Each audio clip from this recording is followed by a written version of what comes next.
All right. Well, guys, we are here with Brittany and Joelle from CGC. Oh, and Rich down there, who was this is going to be fun, Rich. I've actually waited since, I think it's been about a year since I've had you on camera, Brittany. Yeah. Who was it? Connor Palmiotti, Mayhew, and Greg Horn. Yep. That was the very first Comic-Con. Your very first Comic-Con online. You are quite the personality on camera. I try to be. I'm ready to go tonight. Ready to bring the personality again. Well, I guess that's a good thing. I guess we'll kind of lead into it. We lost him. So there's been quite a few changes to CGC lately, or not quite a few, enough to, I guess, cause a stir, to cause people to ask questions, to cause a bunch of posts, this, that, or the other. What exactly have you guys changed? And I guess why, if you can talk about it. I think that the changes that you're referring to are specifically changes within the Signature Series program. And the changes have to do with mail away signings because of COVID, because everybody's kind of staying indoors, because people aren't traveling, because there's no shows happening. We're resorting to either in-house signings or mail away signings to get creators and artists to sign books. And with that comes a whole slew of new, problems that people have been facing. How are we getting those books witnessed? How can they get SIG series? So this year, 2020 kind of was a big year for SIG series, but it was also a lot of growing pains with COVID and us kind of scrambling to figure out how we can continue doing this model in this current climate.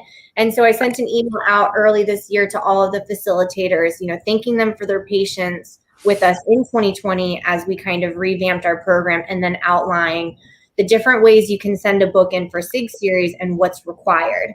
And the big thing is, before COVID, there was always a witness at a Signature Series signing. Rich can attest to that. I met him my very first year at CGC, and he was witnessing.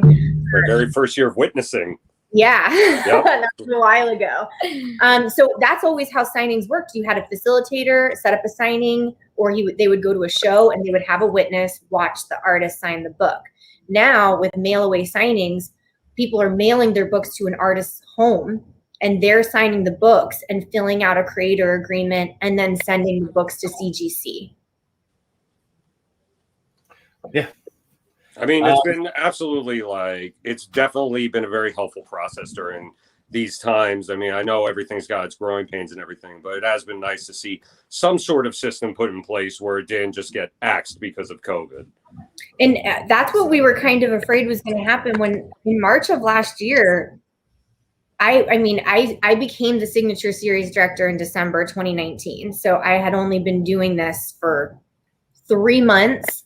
C2E2 was the first show where I set up private signings, and I tried to set up a lot of private signings as opposed to just 1 or 2. I was really already kind of going that route of trying to take more of the running around on the floor, more of the, you would have to wait for an hour and a half to get a witness at the CGC booth, and people were spending their entire shows waiting in a line. So I already wanted to kind of set up a plan where someone could just drop off the book and we would get it signed for them, similar to what a facilitator is doing at a show with other artists. And then that kind of morphed into the private signing. I think it really all kind of got kicked off with Todd McFarlane.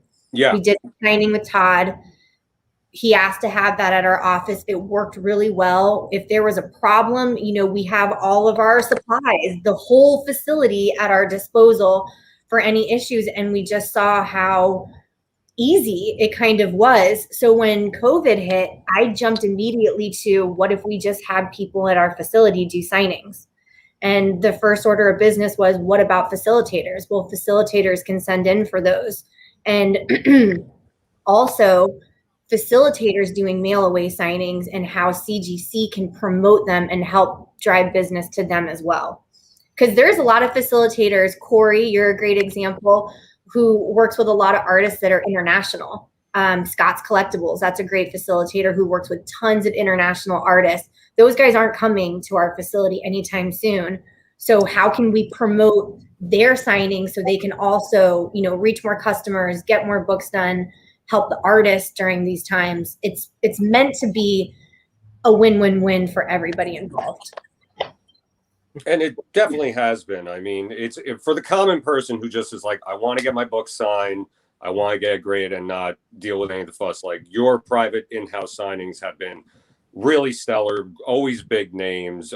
Even the videos you guys put together with the creator questions from the fans and stuff, it's been a very nice way of letting people continue their collections, getting those big names, your Scotty Youngs, your Donnie Cates, your Ryan Stegmans, and I'm sure the coordination of getting these guys in there and how long you're collecting books is really extensive. So my curiosity is, from beginning to end, how long does one of these private signing setups really take?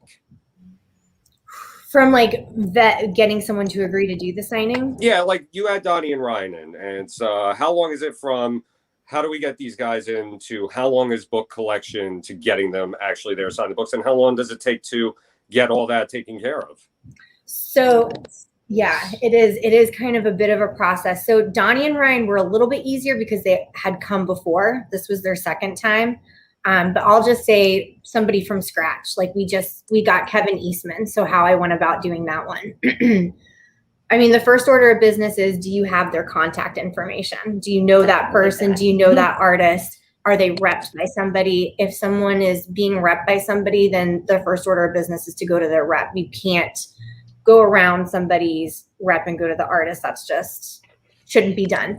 Yeah. So that's usually my first order of business. If I don't have any contact information, usually I try to go through their website or their social media or, find a way to get in touch with them. At that point in time, I usually set up a phone call to explain how the in-house private signings work. And our standard submission time is our submission send-in time is 2 months. That can be longer if we have a date change. We've had to cut submission times down and we've extended them as well. But I usually like to collect books for 8 weeks. The reason for that is people procrastinate on sending them in. You might not have a book by that person, so you have to buy it, wait for it to be shipped to you, then send it in. I want to give everybody time to do what they want to do. Then about 3 weeks after their submission deadline, 3 weeks to a month after, we want to have them in-house. That used to only be 2 weeks, but we're really backed up on mail, and it's taking us just that long to get through the dates, the submission cutoff dates. So we have, so Kevin Eastman, for instance, his submission cutoff was July 5th or February 15th, and he's coming on March 4th. So that's kind of the rough timeline of how they work. And he'll get his check at the signing, and when that's over, that signing's totally done and we're on to the next one. So I'll say probably 3.5 to 4 months total. All right, that makes sense. Now, to back off that, the CGC window bags that have come out, which are actually very nice, the yellow window bags. Was that idea basically birthed to have these private signings happening? Was this something you guys were looking at to prior? There's one right there. Yep. I was sending invoices just before the video, so yeah. There you go. Was that something that started from that?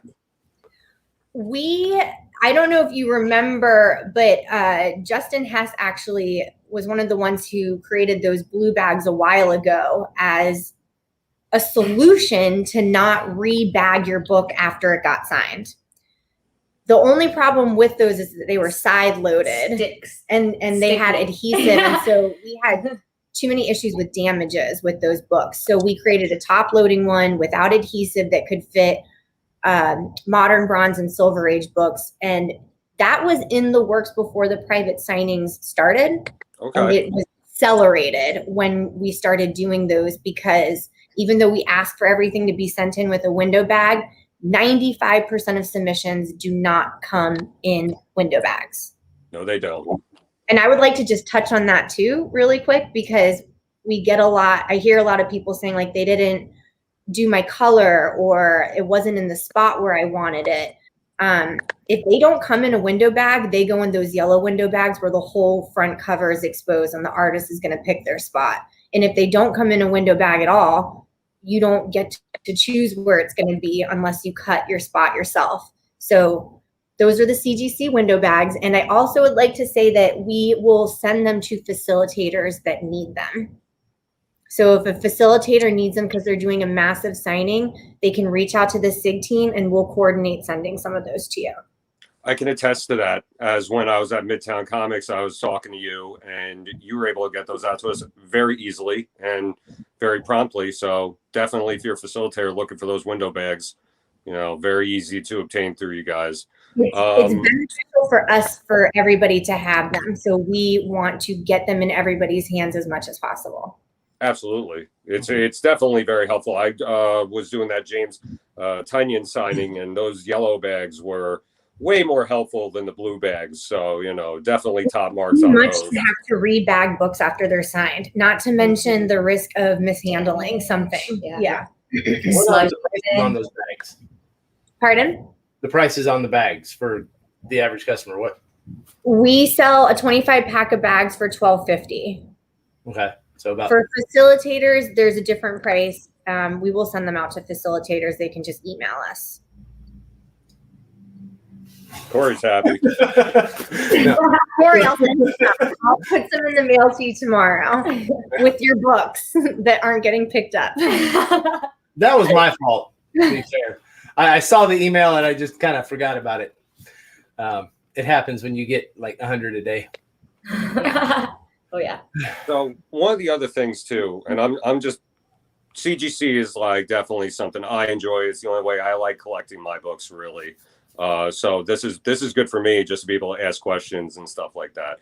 So one thing that people have asked me and stuff like that is the custom labels with the art on and everything with your Marvel stuff. Why is there no DC labels? We don't have a licensing agreement with DC at this time. That's all it is to it. We would like to, and we haven't gotten the okay to do it. All right. Well, that's a simple enough answer. Now, the Marvel if anybody from DC is listening, we really want to do DC labels. Send this video to Jim Lee. There's a big, I'm sure you guys know, but the people that we were speaking to about that were let go in that big DC overhaul in November when they let go of like 800 employees. So that's the reason. We can't put DC art on a label without their permission. Yeah, it's only happened once. It was for the there was Batman books that were being given out to certain shops. So there was either a Batman label or a Harley label for certain stores. We did a number of DC labels for DC, and those books were slabbed with really cool labels. There was a Joker one, Harley one, but those are the property of DC, and the books are the property of DC to do with what they want to do. Okay, they so that was open to like customer stuff. So that was a limited licensing just for that one project type thing. Yeah, that was like actual DC Corporation reaching out and saying we want to do some special labels for us, and that was their artwork that they provided. Okay. Now, the Marvel labels have cool art. So far, there's been a couple of Venom labels. There's been X-Men labels, and it's revolving art. So what goes into that art selection process, and how long you use that till you get to your next images? The standard time roughly for a label is a year, give or take. The ASM Spidey label's been around for longer because people just really love it, and you got to have a Spidey label. Basically, though, a year, and then we look at the ones that just aren't doing as well, and we'll retire those and do a whole new list of characters. There's so many characters, we thought it would be good to like circulate them out. The first run, lots of people asked like, hey, what about vintage characters? So then we did some more vintage looking ones. The most recent run, we got asked about female characters. So hopefully in the next one, maybe there'll be some female characters. We want to go through all of them though. So when people suggest like, hey, Gambit label, hey, Spider-Gwen label, we see those, and they're being considered. Right. Yeah. I guarantee you're getting hit up for Vision and Scarlet Witches right now and all that fun stuff. Yep. And I think also we started doing the Marvel labels before the in-house signings, and I think that it's cool. We did a Null label in conjunction with Donnie and Ryan coming. They created the character. It made sense. Noel was really hot. So if there's ever a chance to do something like that with somebody that's coming, we want to try to, not offer that. Right. And when you're doing the signings, the in-house signings, you can do all of kind of fun stuff with your labels too. Like you have Frank Miller, Klaus Janson coming in, right? And you're doing a 30th anniversary of Dark Knight Returns, like 35th anniversary. 35th, Jesus. For the mini series. And I see that Chet in the chat asked a question about, would you allow customers to send their own marker or pen for an artist to sign? That happens. And we keep the marker or pen with the submission, and we hand it to the artist, and we say they want you to sign in this pen. So, Chet, send the pen that you want them to sign in if that's what you wish. You will also never see that pen again. Make sure it's like it's not going back to you. Nope. Some of the artists actually want to keep the pens, so it's your gift to them, I guess. I've had many an artist steal a pen at signings. All of them. Whenever it's one of those nice paint pens and stuff, it's just like, oh, that's real nice as it goes in the pocket. Thank you for coming by. Oh, yeah. So, You know what? Come to CGC. You can steal. We'll give you all that. our pens. Yeah. We have Tori actually has a good story about a pen being stolen, or him giving a pen to Chadwick Boseman, I believe. So it was. What's the Chadwick Boseman song? Yeah, well, the first time he had a signing with him, Chadwick loved the pen, asked to keep it. I don't think he gave Tori a chance to say yes or no. He just, kind of held on to the pen. But every time after that, for the next 5-7 years or whatever, they would He had about that pen. He remembered him for that pen. So that's cute. That's worth it right there. yeah. If Chadwick Boseman wanted my shoes, I would have given them to him. Yeah. There's nothing he can't have. Right? Let's see. What do we got in the comments? Anything? Yes, ask Tori Quilla how many times he's gifted pins to Chadwick. Okay, so that's one of the fun things about grading. If there's something if you're attached to that pen, don't give it to them. It's like you're never gonna see it. Just come with a regular black Sharpie. You don't care about one of those going away. It's true. Yeah. But how's it been? What has been the because with the mailaways and stuff, it adds a lot of layers to everything you do on a day-to-day operations. How is that different from when you guys would be at a convention or something like that? Because it's the pack up and go in your mobile show versus you go to the office and now everything's just kind of the floodgates are just coming to you between facilitators with their mailaway signings. Oh, we want to be able to mail to 3 or 4 different people for signatures. You're doing your in-house stuff. Is it a lot more just day-to-day, just intensity of things versus packing up and going to a show and coming back, making sure everything gets back all right? What's your pros and cons of that type of change? There's definitely pros and cons. And I will say the biggest pro is that our show crew changes at each show. We have a team of people that travel to shows, and depending on their availability and how big the show is, you'll send 5 people to this show, but like in New York or San Diego, you're talking 40 to 50 people with witnesses working that booth. And that many people just means that no one remembers one invoice or one book, or where is this, or where did that go, or did you get the cash from this person, or why didn't you write the payment information, or this book needs to be pressed but it's not marked. There's chaos at a show. And right. I kind of love that energy, and I think the shows, for how chaotic a show is, we killed it at shows when we did them. The pro about being at the office is that every single thing is under camera at all times. You can't lose something because you can follow it from the cameras. Everything that you open and check in, we have all of our tools and supplies there to be able to, receive those invoices, look at the contact information of the person who sent it in, call them if we have a question. And we have the set team of people who knows how to handle books, who knows what they're looking for in terms of SIG series.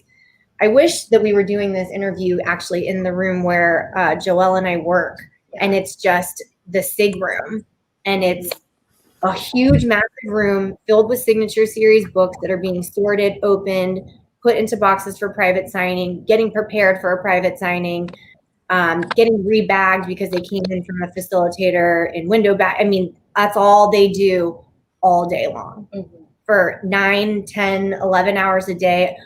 our receiving team is working 12-hour days, 6 days a week right now. Yeah. I'd very much like to see that room. That sounds so monotonous to her.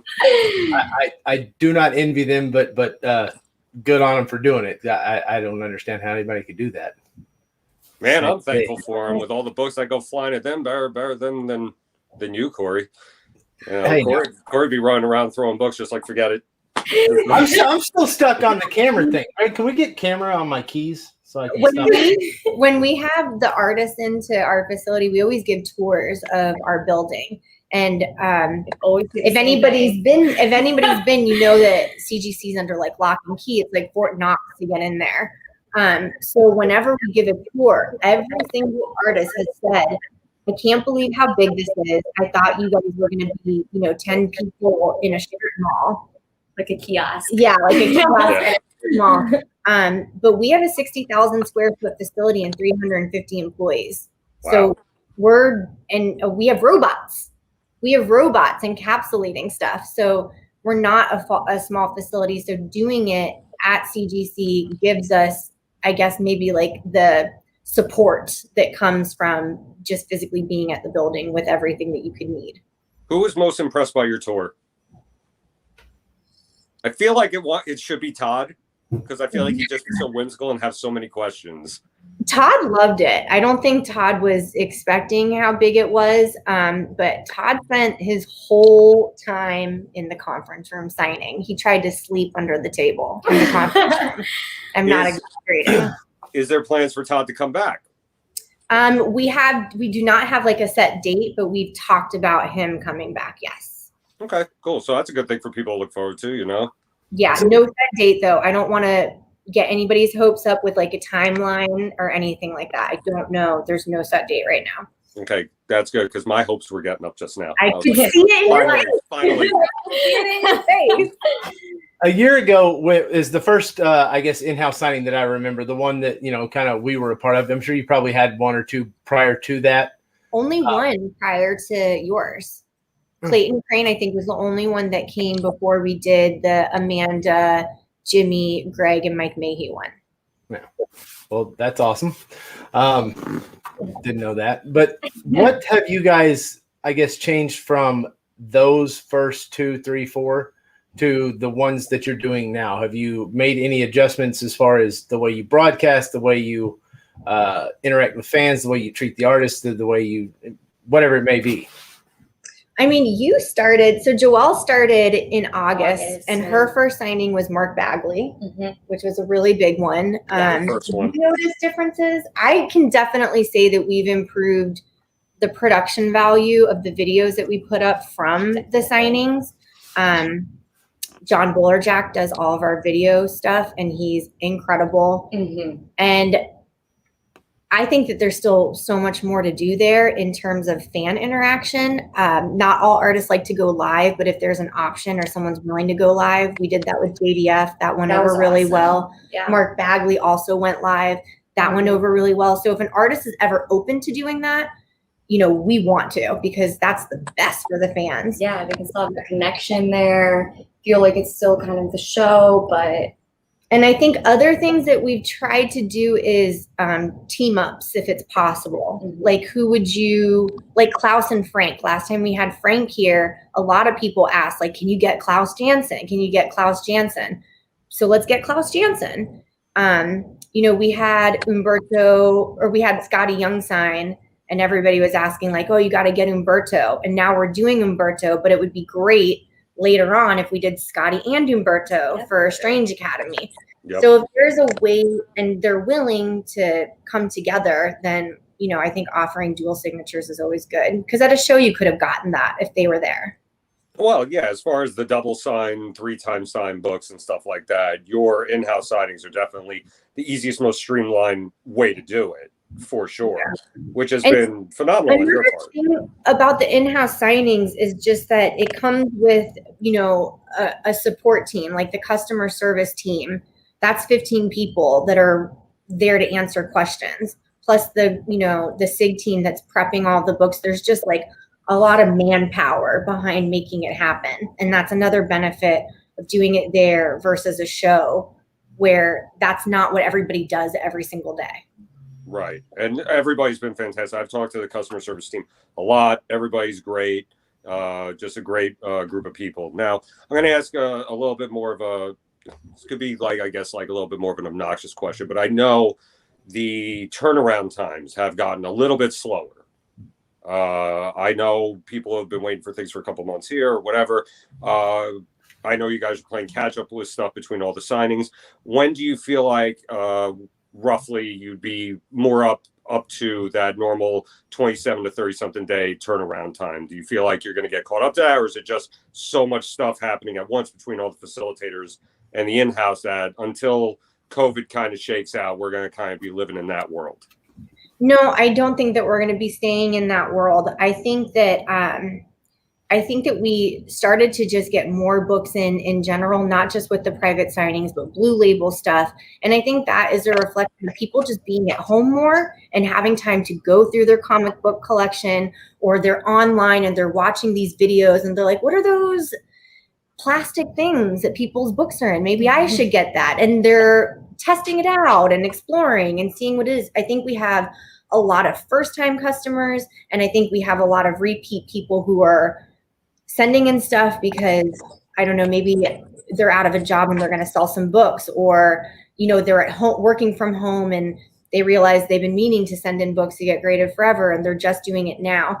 So at the beginning of this year, we started putting some more stuff in place to kind of knock those turnaround times down. We're hiring at a rapid rate, more so than we've ever hired before. We are offering incentives to new employees. You know, that within itself is a challenge because it's not an easy job and it takes a lot of training. Yes, so you can't just come in off the street and tomorrow be working and, you know, opening boxes and verifying books. It's a complicated process to get somebody trained up. I was just telling Joelle, she's been here since August, and I'm like, you got the hang of things. Right? Yeah. I do want to say, side note on what Brittany was saying, I have noticed people saying that I think that they're more so believing that the private signings are holding back submissions and turn times, but the private signings don't have anything to do with their incoming submissions. We have incoming submissions for all of the companies coming in. Yeah, so it's not just comics, it's coins, it's trading cards, it's paper money. It's collectibles. I think that you guys have seen that in your day-to-day job. 2020 was one of the best years for comic books. Oh, everything exploded. Everybody's sitting at home, and you know, it's the idea of like, oh, I could just send Comic Online or send CGC my books directly, and I don't need to get a hotel, get a flight, pay to go into a show for 4 days, wait on lines. It's kind of made this whole entire thing where it's like, I'll just throw my books there, and I'll send my trading cards. And trading cards blew up out of nowhere over the past month. So crazy. And so it's not, I'm so happy that she said that, because it's not just comics. All of our companies are experiencing that. You know, Bree, I know that you know her, Rich. She just became the operations manager at CGC. So she's really kind of staying on top of the different departments that, you know, to make sure that they're hitting their numbers. The hiring is helping. We have a second building now. That's new. So we have more space. So we're doing everything that we can to tackle those turn times. And I feel very confident that in a few months, everybody's going to start to see the fruits of our labor. Well, it sure sounds like pretty much you're going to take all the real estate on Sarasota, Florida soon. Yeah. So it's going to be CGC Sarasota in 2020. Yep. Sorry to cut you off, Corey. You go. What's up? No, you're good, buddy. So I know before the whole pandemic thing and before all the signings, there were times too when, you know, the turnaround times, you'd see a bit of an extension and then they come back to sometimes a week. I mean, you know, I don't think any of it, I think some people have forgotten the way things were and that this kind of stuff happened prior to that. I'm so happy that you said that too. I see a lot of people saying that, you know, the in-house signings are holding up my books. The in-house signings are not generating more books than we used to take in at a show.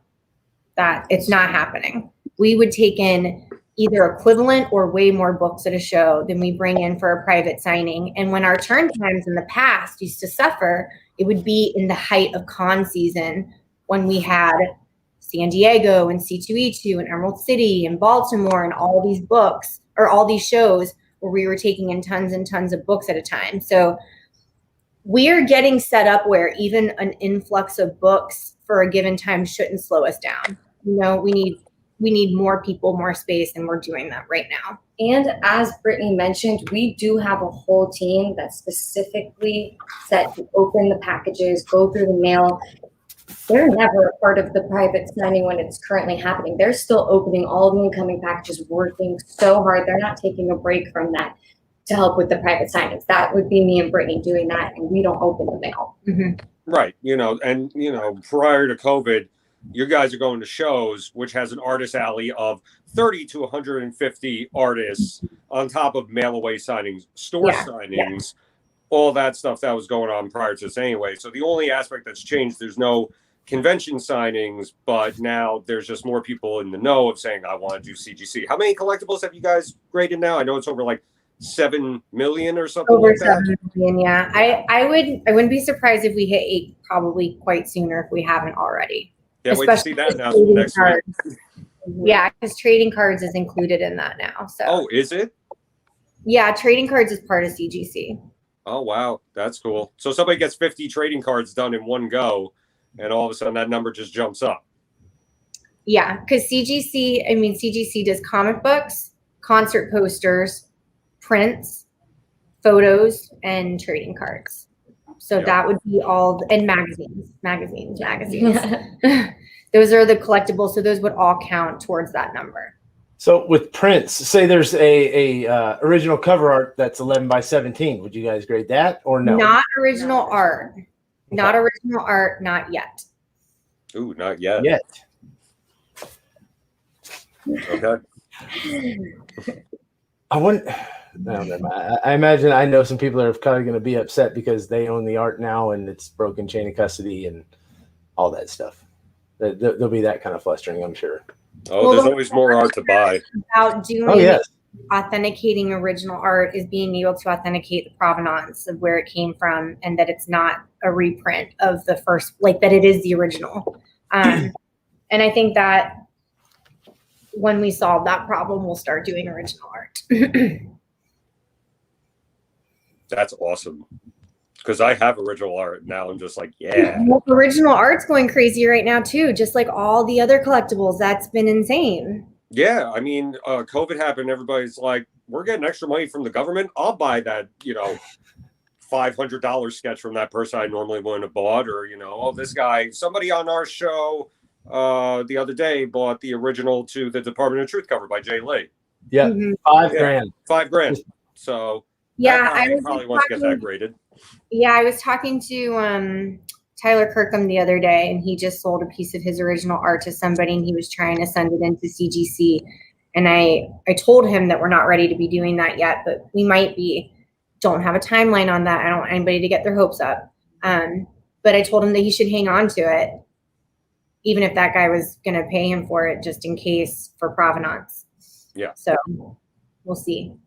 Yeah, definitely. I don't have any more information about that.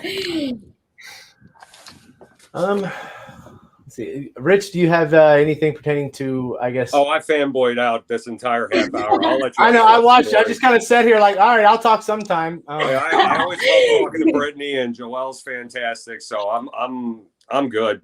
I think I've kind of worn the soles of my shoes down by rocking back and forth. You all are fantastic. You're not wrong. I'm not. I never am. That sounds familiar. So based on that, I think we're pretty good. That's some fun updates from everyone. Cool thing about the original art. More on that to come later, I guess, at some point. You guys are cranking along with the original, with the in-house signings and the mailway signings. We appreciate the support that you guys give us, especially Ashley in your marketing department, who I email, and she is just awesome every time I talk to her. I really want to say that when we sent out the email to facilitators this year, kind of recapping the SIG program and how you could send in books, the main point of that email was to tell anybody involved in SIG that Joelle and I want to work with everybody as much as possible. We want to promote your signings. Yes. We want to send you SIG bags. We want to help you get stuff done. We want to set you up with a witness, like whatever we can do to help your business, promote the program, answer emails, answer phone calls, we're here to do. And I really feel like we've done a good job of being very communicative with everybody who reaches out. And we want to do that even more so. We're hiring people for the SIG team to help us specifically. And we want to promote all of the signings. Ashley, she is amazing. She's the best person at CGC, probably the nicest. She's wonderful. And Joelle. If there's anybody watching that's kind of doubting as to whether or not they really are working with everybody, I mean, Rich and I can tell you, yes, they are. Yes, they go above and beyond to help people with their signings, line things out, help them make sure they are within the CGC's guidelines. I mean, it's been a much easier experience than I expected working with CGC. I mean, because you hear stories from people, and most of those people are soured, and there's probably a reason that they have a sour story. But I mean, this has been just the smoothest experience that I think I've ever had working with another company. I mean, it's been surprisingly easy to. Corey, I have goosebumps. You don't ever say stuff like that. I have goosebumps. There you go. See, Brittany. I wanted it to be like that, and that was the point of the email. The email was really to be like, we're a team. And we're here to like support you. We are your support staff.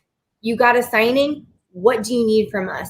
How can we help you? Forms, good. You want me to reach out to this person? Good. You need boxes. Here you go. Steal some of our Sharpies? Fine. You want it to be promoted on our social, or you need it to go in an email. We want to help. That I don't know if that message came across, because I feel like it just everyone's usually mad at us all the time. Yeah. But that was the point. The point was like, how can we help? And we want to help, and we're here, and I'm listening. We're listening. Mm-hmm. This is where I'm going to say this, is that when I first met you, Brittany, we were standing in Stanley's hotel room for a signing. And, you could see from that, I could see from that moment years ago that you were just sitting there like, this process could be better, and you've always been very facilitator friendly. You've always definitely tried to do best by CGC and all that stuff. And it definitely has come through at this point by the signings, the working with the facilitators and doing whatever you could, especially during the COVID times, to make sure all these things could still happen. So I personally thank you for that. But I saw it even way back then with standing in Stanley's hotel, basically just like, oh, this is the person that's going to take the show over at some point. You got it right. I'm going to try not to get emotional with that, but thank you so much. And I want to just keep making it better. We wouldn't have a signature series program if it wasn't for the facilitators that carried the program for 15 years. Yep. They did. Series is a program is because of the facilitators. Absolutely. Yeah, my first experience with her was a little bit different. I think I was kind of a dick, and that didn't work out well for me for a little while. So I wasn't going to watch Corey's working on his customer service voice all the time. He's doing good. Watch a video from a year ago. Corey fan. All two of them. I think we pretty much covered everything we needed to cover, right? Yeah, and then some. James.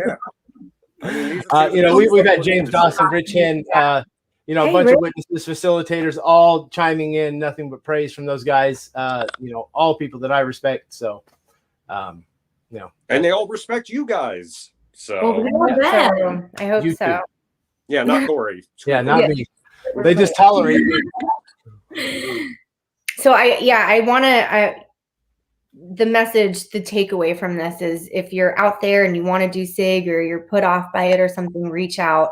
Let's get you in the fold. How can we help you? And how can we continue to help everybody in 2021? How can we get more signings? How can we support ComCon online? How can we support the facilitators that are running that? Everybody. I want to help everybody do all the signings. I hate to say that. Get Todd back in. That'll make me happy for 2021. Fingers crossed. There you go. All right. Fingers crossed. If anybody talks to Todd, tell him to come for 2021. Send him a text message. There you go. All right. Well, we'll go ahead and cut off. Thanks everybody for tuning in, and get ready. If you do have any signings coming up that maybe people that aren't looking at their emails would want to know about, we have Chris Claremont tomorrow. He's here. They can still send books in for. Yeah, too late for this football. Humberto Ramos is still available to send books in for. Frank Miller and Klaus Jansen are still available to send books in for. And I have a really good signing that I'll be announcing later this week. Hey, us too. You can tease who you're announcing. You tell me yours and I'll tell you mine. Well, who do you think mine is? Corey, you can tell them all our signings. What's that? Corey, tell them our signings. I want to hear about this one. What you got, Brittany? Come on. No, don't. We'll keep it a secret and we'll announce it on the interwebs. On the interwebs. Fair enough. Yeah. This is the interweb. That's no, true. Brittany just told us Comic-Con Live is not the interwebs. Yeah. She just said, nope, not here. Somewhere where people are watching. Yeah. Sorry, our moms are calling. We have to go. I don't have the graphics built for ours yet, so they got to finish up. We'll announce ours later as well. If I announce mine now, then like only the however many people are watching will know about it, and then yeah. Anyways, we're gonna go ahead and cut this short. Thank you, everybody. Thank you, Brittany, Joelle. Brittany, Joelle, thank you so much. Thank you so much. We'll talk to you guys soon. And bye to everybody.